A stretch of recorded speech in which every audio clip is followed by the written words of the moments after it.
Сайн байцгаана уу? Та бүхэндээ өнөөдрийн мэндийг хүргье. Gucci. За энэ нэрийг сонсох бүр тансаг хэрэглээ дэгжин хэв маяг цаг хугацааг даван үрдсэн өв уламжлал шууд санаанд ордог. Gucci брендийг бид сайн мэднэ. Түүний домог болсон бүтээлүүд болох давхар G-хэдэ давуу хорс бит төмөр чимэглэлтэй гутал холсон бариултын цүнх алдарч G-ийн загвар гоёмсог флора хий болон ногоон улаан ногоон судалтай тууд зэрэгэн загварын ертөнцид мартагдшгүй улмөр үлдээсэн билээ. Эдгээр бүтээлүүд нь зөвхөн нэг үеийн биш, харин бүхэл бүтэн зууны туршид хүмүүсийн гоо зүйн ойлголтыг тодорхойлж ирсэн бөгөөд Gucci брэнд өнөөдөр ч үүсэн байгуулагдсанаасаа хойш 100 гаруй жилийн дараа амжилттайгаар хөгжсөөр байна. Өнөөдөр энэ брэнд Kering Group-ийн хамгийн чухал тулгуур брэндүүдийн нэг болжээ. Гэвч энэхүү гялалцсан амжилт дээд зэргийн чанар зоригтой бүтээлч сэтгэлгээний цаана илүү харанхуй, илүү төвхтэй гэр бүлийн түүх нуугдаж байдаг. Авьяас чадвар, шууган, бүр гэмт хэрэг хүртэл холилдсон энэ түүхэнд нэгэн жижигхэн арьсан эдлийн урлан хэрхэн дэлхийн тансаг загварын тэргүүлэгчдийн нэг болж чадсан бэ? Мөн Gucci-гийн гэр бүлийн түүх хэрхэн нэгэн зэрэг гайхамшигтай мөртлөө эмгэнэлтэй домог болон хувирсан юм бол 1920-ад оны ихэнх үе Италийн үзэсгэлэнт хот Флоренцт бүх зүйл эхэлсэн. Чухам энэ хотод нэгэн энгийн гаралтай ирээдүйд дэлхийд нөлөө үзүүлэх асар том эзэнт гүрний анхны суурийг тавих гэж байлаа. Гэвч түүний түүхийн жинхэнэ утга учирыг ойлгохын тулд бид бага зэрэг өнгөрсөн рүү эргэн харах хэрэгтэй. Gucci 1881 онд даруухан энгийн амьдралтай гэр бүл төрсөн бөгөөд түүний эцэг арьсан эдлийн гар урлаач байсан учраас тэр багаасаа эхлэн арьсны үнэр, алхны тасралтгүй дуу чимээний дунд өсөж гар урдлын нарийн мэдрэмжийг өөрийн эрхгүй эзэмссэн юм. Тэрээр эцгийнхээ ур чадварыг ажиглан бишээрч урам зориг авч өссөн бөгөөд энэ орчин нь түүний ирээдүйн замыг тодорхойлох эхлэл болсон байлаа.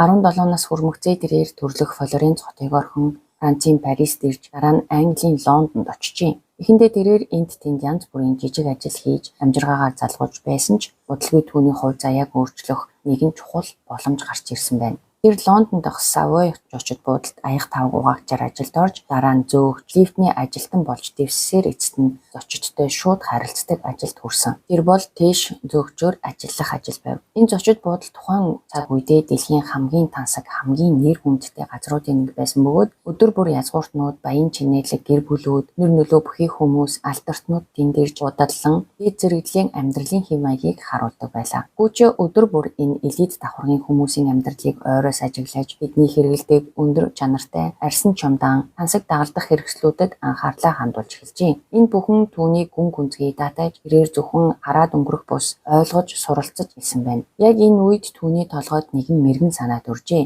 Тэрээр эдгээр хүмүүсийн хүсэл сонирхол хэрэгцээг анхааралтай ажилласны үндсэн дээр би өөрөө ийм тансаг нарийн хийцтэй гар уртлын өндөр түвшний зүнх бүтээж яагаад болохгүй гэж хэмээн бодож эхэлсэн байна. Эцэст нь Gucci 1921 онд төрлөх хоттой иргэн ирж өөрийн анхны дэлгүүрийг Флоренц хотод нээсэн нь түүхэн эхлэл байлаа. Хамгийн гол нь энэ газар түүнд өөрийн анхны арьсан эдлүүд, дээд зэрэглэлийн чамдаан, аяллаа цүнхнүүдийг бүтээж шууд борлуулах боломжийг олгосон. Түүний бүтээгдэхүүнүүд нь англи саксон хэв маягийн дэгжин байдлыг Италийн уламжлалт гар урлалын нарийн ур чадвартай хослуулснараа онцгой ялгарч байсан бөгөөд тэрээр морин спортын ертөнцөөс санаа авсан жижиг деталь чимэглэлүүдийг хүртэл бүтээлдээ шингээдэг байв. Морин спорт нь язгууртнуудын дунд өндөр нэр хүндтэй тансаг амьдралын нэг хэсэг байсан учраас энэ шийдэл нь маш оновчтой болж үр дүнгээ өгч эхэлжээ. Удалгүй жуулчид болон орон нутгийн чинээлэг давхаргынхан түүний дэлгүүрийг зорин ирж түүний бүтээлүүдийг сонирхон худалдан авч эхэлсэн байна. 1930-ад оноос эхлэн Gucci нэр Флоренц хотын хилээс даван төгөж эхэлсэн бөгөөд домог Ромб хэлбэрийн хийдэг давуу бий болж дэлгүүр нь заавал очих ёстой нэр хүндтэй газар болон хувирсан байна. Тэр үед баян чинээлэг давхаргынхан мөнгө харамлахгүй зарцуулж байсан тул бизнес нь хурдцтайгаар өсөж улам бүр тэлсээр байлаа. Гэвч удалгүй дайн эхэлсэн нь дэлхийд дахинд аимшигт үеийг авчирсан ч Gucci-гийн хувьд энэ нь бүрэн суурил биш байсан юм. Хямрал бүрийн цаана боломж байдаг гэсэн үг байдаг ч мэдээж энэ нь энгийн хямрал биш харин дайн байсан ч гэсэн. 1947 онд Gucci хамгийн алдартай бүтээлүүдийн нэгийг танилцуулсан нь улсан бариултай цүнх байлаа. Дайны дараах үед уламжлалт түүхийн эдүүд ховордож арьс металл зэрэг материал олоход маш хэцүү болсон байв. Гэвч Gucci бууж өгсөнгүй. Харин ч тэрээр өөр шийдэл олж бүхний бариулыг өнгөлсөн улсаар хийх санаа гаргасан байна. Улсан зөвхөн хөнгөн бат бүх материал байгаа зогсохгүй маш дэгжин өвөрмөц харагддаг байсан бөгөөд Флоренцийн гар урчууд үүнийг гараар боловсруулж нарийн хийцтэй бүтээл болон хувиргасан нь бүтээгдэхүүний үнцнийг улам нэмэгдүүлжээ. Энэ нь тухайн үеийн арга ядсан шийдэл мэт харагдаж болох ч үнэндээ тансаг хэрэглээний шин төвшинг бий болгосон гайхамшигтай шийдэл байлаа. Удалгүй энэ загвар нь тэсвэр төвчээрийн бэлэг тэмдэг болж өнөөдөрч Gucci-гийн салшгүй хэсэг хэвээр үлджээ. Орчин үед энэ загварыг Gucci Bamboo 1947 нэрээр дахин гаргасан бөгөөд брендийн домогт бүтээлүүдийн нэг хэвээр байна. Тэр үед Gucci ганцаараа ажиллахаа болсон байлаа. 66 нас хүрсэн тэрээр аль хэдийн баг бүрдүүлж мөн өөрийн хүүхдүүдийг аажмаар гэр бүлийн бизнест татан оруулж ирсэн байна. Тэр нийт 6 хүүхэдтэй байсан бөгөөд 5 хүү Ugo, Enzo, Aldo, Vasco, Rodolfo мөн нэг охин Grimalda байв. Ugo бол Gucci-гийн их нэрийн өмнөх гэрэлтийн хүү байсан бөгөөд Gucci түүнийг 2 настай байхад нь өргөж авчээ. Тэр гэр бүлийн бизнест баг зэрэг оролцсон ч үнэндээ шийдвэр гаргах төвшөнд хизээж хүрээгүй юм. Ялангуяа өв хөрөнгийн асуудал дээр ах дүү нар нь түүнийг урдан шахин гаргаж хизээж жинхэнэ өв залгамжлагч гэж үзээгүй билээ. Харин Grimalda бол Gucci-гийн жинхэнэ цусан холбоотой анхны хүүхэд бөгөөд гэр бүлийн цорын ганц охин байв. Тэр мөн компанид ажиллаж байсан ч тухайн үеийн нийгмийн үзэл бодлоос болж эцэг нь түүнийг жинхэнэ өв залгамжлагч гэж хизээж бүрэн хүлээн зөвшөөрөөгүй. Тэр бол зүгээр л эмэгтэй байсан. Харин тэр цаг үед эмэгтэй хүн бизнес, өв залгамжлалын хувьд эрэгтэйчүүдтэй энэ тэнцүү эрхэлдэлтэхгүй байлаа. Үнэн дээр тэр гэр бүлийн хамгийн том хүүхэд байсан ч эцэст нь бараг юу ч өвлөж аваагүй юм. Дараа нь Enzo төрсөн бөгөөд харамсалтай тэр ердөө 9 настайдаа нас барсан байна. Харин дараагийнх нь Aldo асар их хүсэл тэмүүлэлтэй, амбицтай нэгэн байлаа. Тэр компанийн хөгжлийн төлөө бүхнээ зурулж, жинхэнэ бизнес эрхлэгчийн шинж чанарыг харуулсан хүн байсан юм. Тэрээр анхнаасаа л том сэтгэж, брендийг зөвхөн Италид бус олон улсын зах зээлд гаргахыг зорж байсан. Дараагийн хүү Vasco харин үйлдвэрлэлийн тал дээр төвлөрж ажилласан бөгөөд бизнесийн нэг чухал хэсэгт оролцсон ч хамгийн гол дүр болж чадсангүй. Хамгийн бага хүү Rodolfo бол илүү дотогшоо, тайван зан чанартай хүн байсан бөгөөд эхэндээ жүжигчин болж урлагийн замыг сонгосон ч хожим гэр бүлийн бизнес рүү буцаж орсон байна. Ингээд нэгтгэн дүгнвэл Gucci-гийн эхний 3 хүүхэд бараг л энэ бизнесээс хасагдсан гэж хэлж болно. Enzo нас барсан, Ugo өргөмөл учраас хизээж жинхэнэ өв залгамжлагч гэж тооцогдоогүй. Харин Grimalda цорын ганц охин 3 цаг үед төрсөн учраас үнэлэгдээгүй юм. Иймээс Gucci илт өөрийн бага 3 хүү Aldo, Vasco, Rodolfo нарт давуу байдал олгож, бүр тэднийг хооронд нь өрсөлдүүлж, өөрсдийн үнцнийг баталахыг шаарддаг байв. Гэвч энэ өрсөлдөөн нь гаднаас харахад хөгжлийн хөдөлгөөр мэт байсан ч үнэндээ дотоодод аажмаар зөрчил, үл ойлголцол үүсгэж байлаа. Ялангуяа Aldo болон Rodolfo хоёрын хооронд брендийн ирээдүйн чиг хандлагын талаар маргаан улам ширүүсч, далд зөрчил нь гүнзгийрч эхэлсэн байна. Эцэст нь 1953 оны 1-р сарын 2-нд Gucci нас барж бизнесээ өөрийн 3 бага хүүд өвлөвлөн үлдээжээ. Гэвч энэ нь энгийн нэгэн үе солигдох үйл явдал биш байлаа. Эцэг нь тэдэнд зөвхөн амжилттай хөгжиж буй брендийг үлдээгээгүй, мөн дотоод зөрчил, өрсөлдөөн атаархлаар дүүрэн хорлогдсон өвийг ч хамт үлдээсэн юм. Эхнээсээ л Aldo өөрийн өнгө төрөх удирдах арга барилаа хүчтэй тулгаж, эрх мэдлээ бацтаа тогтоож эхэлсэн байна.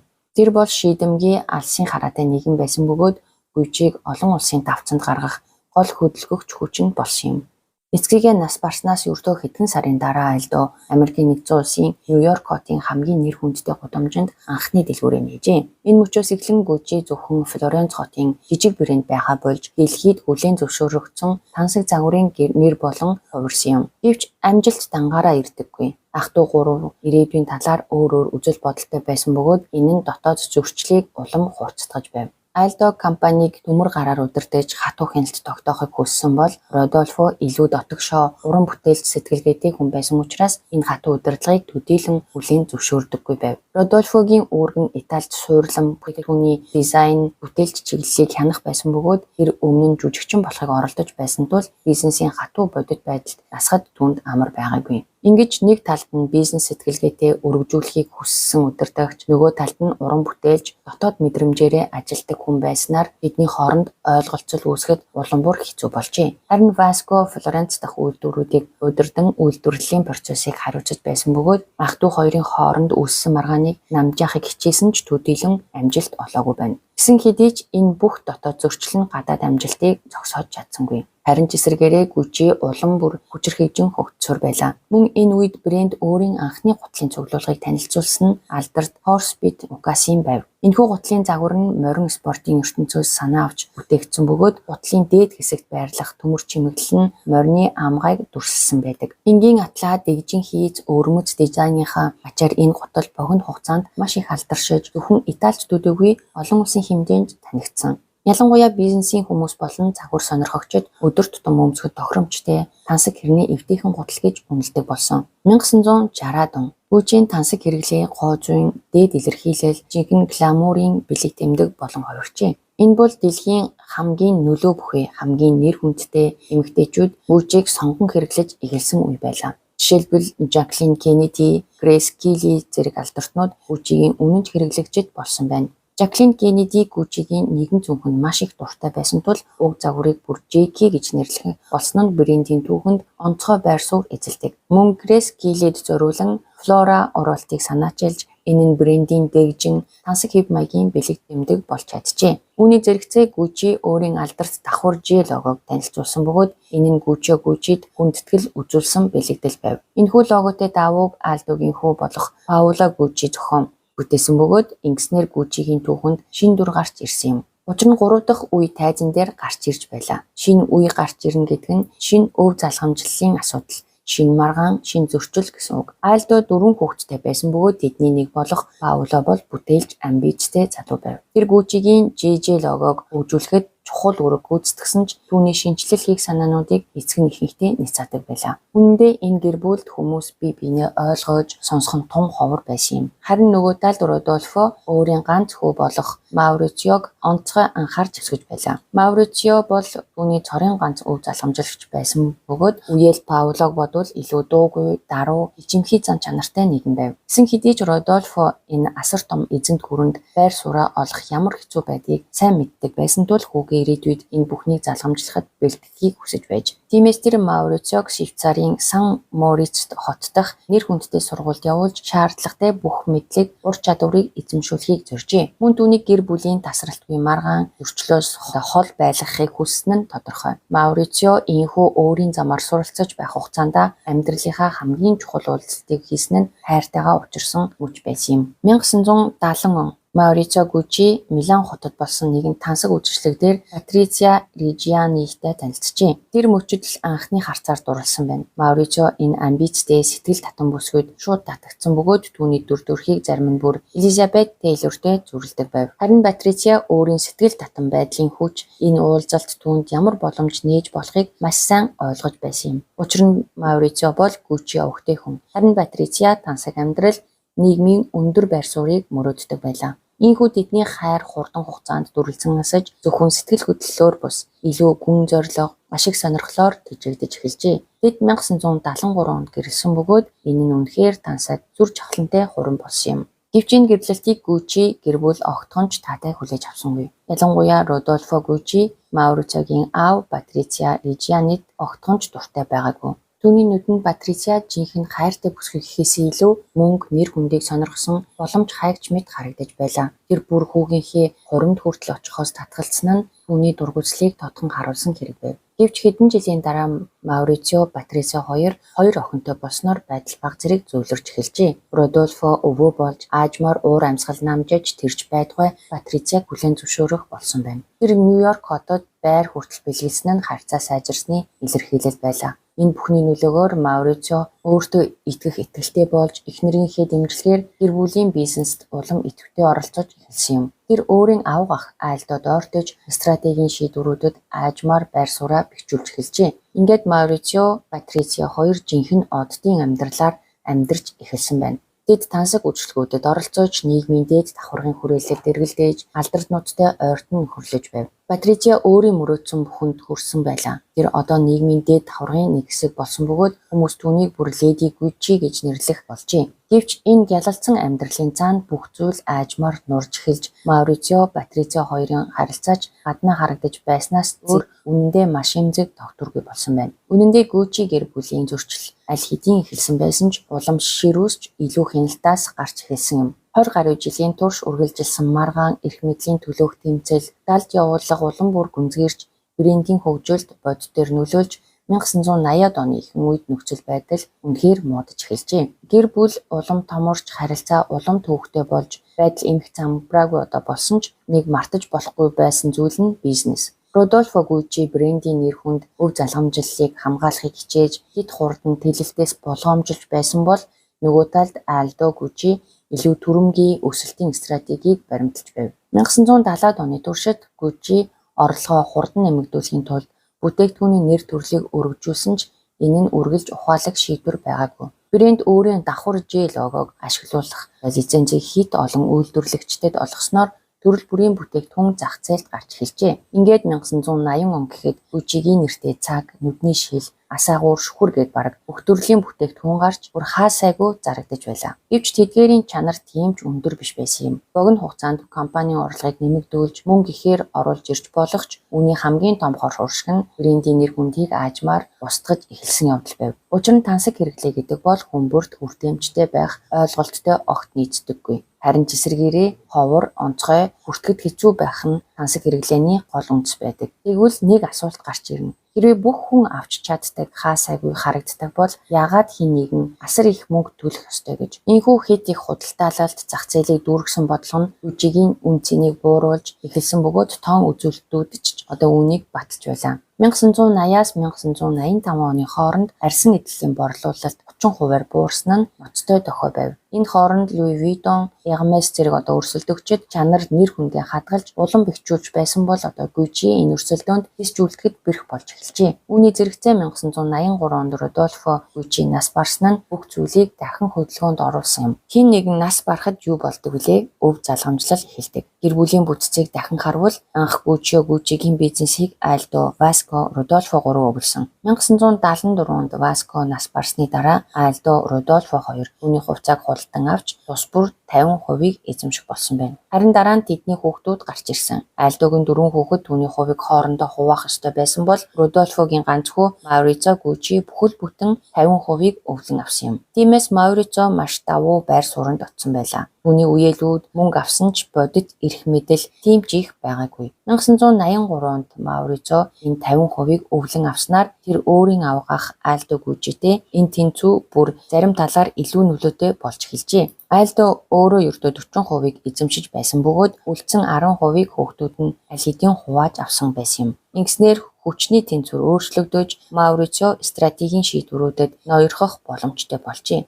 Maurizio аваа ахынхаа хийсэн алдаанууд болох хит их лиценз олгож брендийн нэр хүндийг унагсан бодлогыг засахыг зорж эцгийнхээ үзэл баримтлалыг дахин сэргээхээр шийдсэн байна. Maurizio хуулчид хөлслөн Aldo-гийн удирдлагыг шүүхэд өгч компанийн мөнгийг хувьдаа ашигласан гэж буруутгаж эхэлжээ. Байдал улам хурцтайж драматик өнгө аястай болж эхэлсэн бөгөөд удалгүй Aldo-гийн татварын залилан илчлэгдсэн байна. Гэхдээ энэ бүхний цаанд хамгийн хүнд цохилт нь өөр зүйл байлаа. Түүнийг илчилсэн хүн бол өөрийнх нь хүү Paolo Gucci байсан юм. Гэр бүлийн урвалд хамгийн хүчтэй цохилт болдог гэдэг үнэн ажээ. Ингээд 1986 онд 81 настай Aldo $7 сая нуусан хэрэгт буруутгагдаж 1 жилийн хорих халаавч шоронд орсон байна. 1987 онд тэр бүх хувьцаагаа Investcorp хэмээх Арабын нэгдсэн Эмират улсад төвтэй хөрөнгө оруулалтын санд $42.5 сая заржээ. Ингэснээр Maurizio-гийн өмнө шинэ боломж нэгдсэн бөгөөд энэ нь түүний хамгийн том өрсөлдөгч тоглоомоос гарч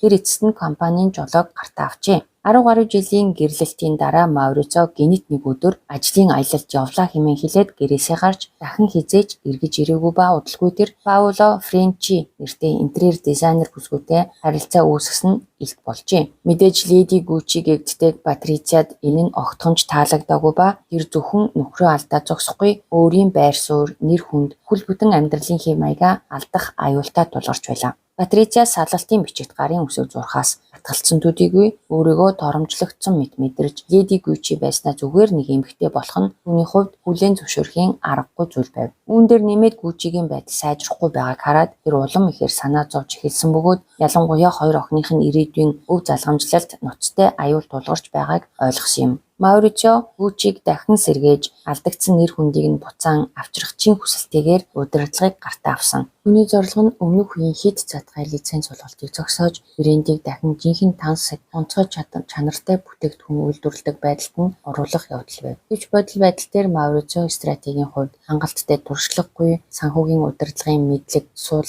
гаргасан шийдвэрийн ихэвчлэн өндөр зардалтай мөртлөө үр ашиг багатай байсан тул компанийн байдал сайжрах нь бүхэл улам дордсоор байлаа. Тэр шинжилэл хийх, брендийг орчин үеийн болгох олон оролдлого хийсэн ч эдгээр нь тогтвортой, оновчтой төлөвлөгөөн дээр суурилаагүй байсан учраас үр дүнд хүрээгүй юм. Үүний улмаас 1989-с 1993 оны хооронд Gucci жил бүр ойролцоогоор 30 сая $30 алдагдал хүлээж санхүүгийн дарамт нэмэгдсэн бөгөөд зээлдүүлэгчид компанид хүчтэй шахалт үзүүлж эхэлснээр Маурицо эцэст нь аргагүй төрж өөрийн эзэмшиж байсан бүх хувьцааг Investcorp компанид зарснаар Gucci гэр бүлийн хяналтаас бүрэн гарсан юм. 1994 онд Tom Ford загвар зохион бүтээх захирлаар Domenico De Sole гүйцэтгэх захирлаар томилогдсон Gucci ирснээр компанийн хувь заяа эрс өөрчлөгдөж эхэлсэн. Тэд өмнөх үеийн алдагдсан чиг баримжааг сэргээж брендийн үндсэн үн цэн болох тансаг байдал, онцгой дизайн, өндөр чанарыг дахин тодорхойлж чадсан бөгөөд Gucci-г илүү секси, зоригтой, орчин үеийн дүр төрхтэй болгон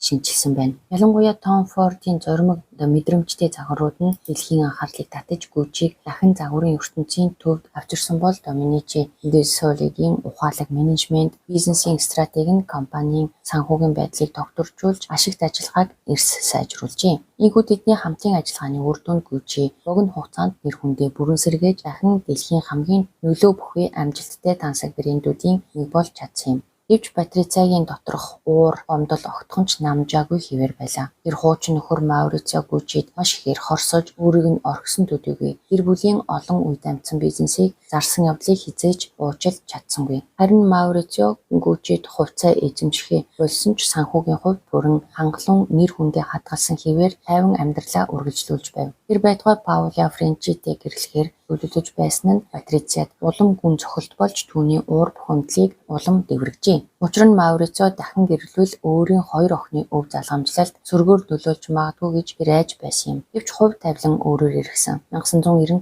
оны 3 дугаар сарын 27-ны өглөө Италийн Милан хотод өөрийн офис байрлах барилгын үүдээр орж явсан Маурицо гинэт буудуулж газар дээрээ ам алдсан. Түүний толгойроо 3 удаа буутсан байлаа. Анхандаа цагдаа нар мафтай холбоотой байж магадгүй гэж үзсэн ч удалгүй энэ таамаглалыг үгүйсгэж мөрдлөгийг гэр бүлийн дотоод зөрчил рүү чиглүүлжээ. Ингээд 1997 оны 1-р сарын 17-ны өглөө эрт Патриция өөрийн гэртээ баривчлагдсан. Гэвч тэр сандарч твцсэнгүй харин ч тайван, хүйтэн, өөртөө итгэлтэй хэвээр байж мөрдөн байцаагчдыг даган гарсан гэдэг. Энэ мөчөөс эхлэн олон нийтэд аимшигт үнэн айжмаар ил болж эхэлсэн. Удалгүй мөрдөн байцаалтын явцад тэр өөрийн хуучин нөхөр Маурицо Gucci-гийн аллагыг захиалсан нь тогтоогджээ. Тэр энэ хэргийг шууд өөрөө зохион байгуулаагүй харин ойрын хүрээллийн хүмүүсээр дамжуулан хүлсний урчтаар гүйцэтгүүлсэн нь ил болсон байна. Түүний зорилго тун энгийн атлаа аимшигтай байв. Маурицо өөр эмэгтэйтэй гэрлэхээс өмнө бүхнийг зогсоох. Энэ хэрэг ганц хүний үйлдэл байгаагүй харин нарийн зохион байгуулалттай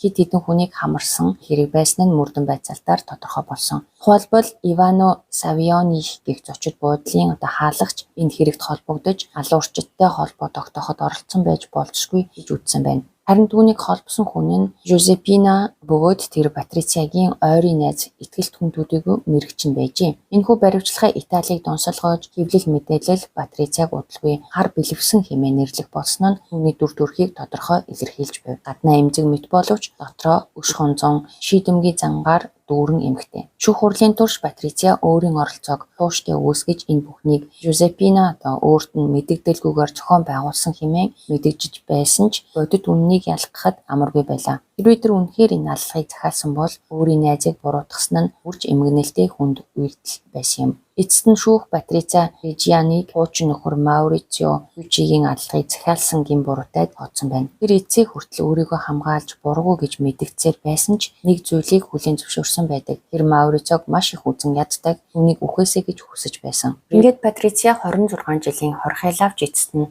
2016 онд 18 жилийн дараа сайн хоригдол байсны үндсэн дээр суллагдсан юм. Сонирхолтой нь тэр 2011 онд эзэнгээр суллагдах боломжтой байсан ч татгалцсан байдаг. Түүнд ажил хийвэл хугацаанаас өмнө суллагдах санал болгож байсан ч тэр татгалзаж би амьдралдаа хизээч ажил хийж үзээгүй.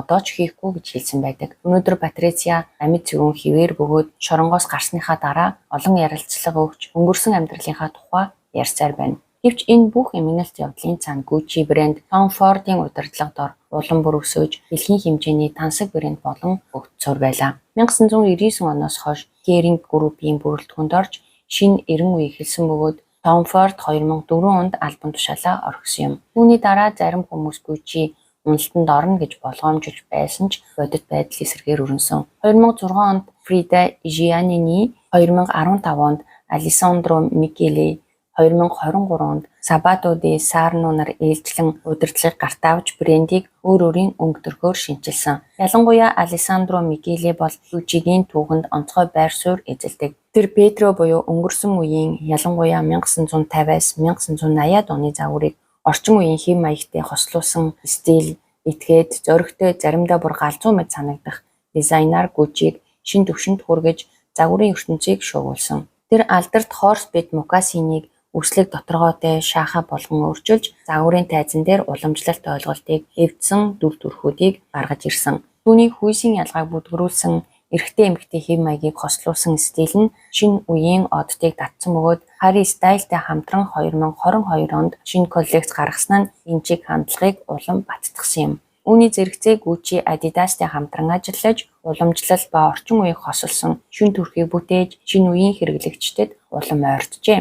2023 онд Gucci ойролцоогоор 9.8 тэрбум еврогийн орлого олж Kering группийн хамгийн чухал брэндүүдийн нэг хэвээр үлдсэн ч 2024 онд зах зээлийн өөрчлөлтөөс шалтгаалan орлого тодорхой хэмжээгээр буурсан бөгөөд зарим улиралд мэдэгдэхүйц уналт ажиглагдсан. Гэхдээ нэг зүйл тодорхой. Gucci бол зүгээр нэг брэнд биш. Энэ бол гялалцсан тансаг байдал, ширүүн өрсөлдөөн, хайр ба урвалт бүр аллах хүртэл багтсан нэгэн гайхалтай бас эмгэнэлтэй түүх юм. Эцэст нь нэг жижиг сургамж хэлэхэд хэрвээ та их мөнгөтэй бол сайн гэрээслэл бичээрэй. За ингээд өнөөдрийн маань бичлэг үүгээр өндөрлөж байна. Хэрвээ танд таалагдсан бол subscribe болон лайка дараад сэтгэгдлээ заавал үлдээгээрэй. Мөн дараагийн удаа ямар брендийн сонирхолтой түүх сонсохыг хүсэж байгаагаа бичиж бас үлдээгээрэй. За ингээд дараагийн бичлэгээрээ уулзлаа. Түр баяртай.